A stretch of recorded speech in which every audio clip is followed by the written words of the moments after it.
Kennedy's domestic policies and assassination.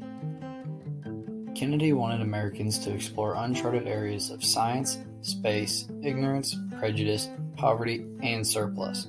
He also wanted to help society. All of this failed due to Kennedy not having popular mandate.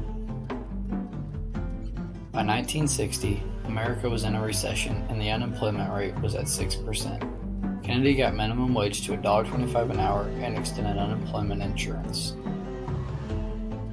The Soviet Union was the first country to send a human to space on April 12, 1961. Kennedy wanted to show up the Soviet Union by being the first country to send a man to the moon, which was successful on July 20, 1969. There were 50 million people in America barely getting by on less than $1,000 per year. In response to this, many things were done, but the most memorable is Kennedy cutting taxes by $10 billion.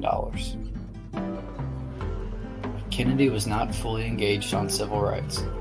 People felt that he didn't do much for the movement. However, he enforced civil rights laws while unsuccessfully trying to put a stop to America's civil rights crisis. Kennedy always struggled with big business. He decided to take on companies like Big Steel because he felt that the price increases were unfair and uncalled for. He said they were not in the public's best interest. JFK worked for a lower cost of living for the American people. Not only that, but a very memorable thing he did was fight for equal pay and equal rights for women in the workforce. Kennedy decided something needed to be done about civil rights. The Civil Rights Act caused something called the Great Realignment.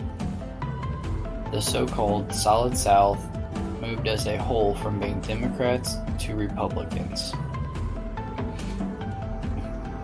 John F. Kennedy was riding in a motorcade with his wife Jacqueline in Dallas, Texas on November 22, 1963.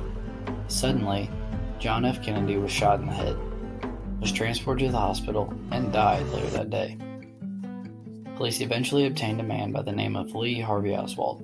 He was found guilty of assassinating John F. Kennedy and Dallas police officer J.D. Tippit. Police thought he may have been working with others.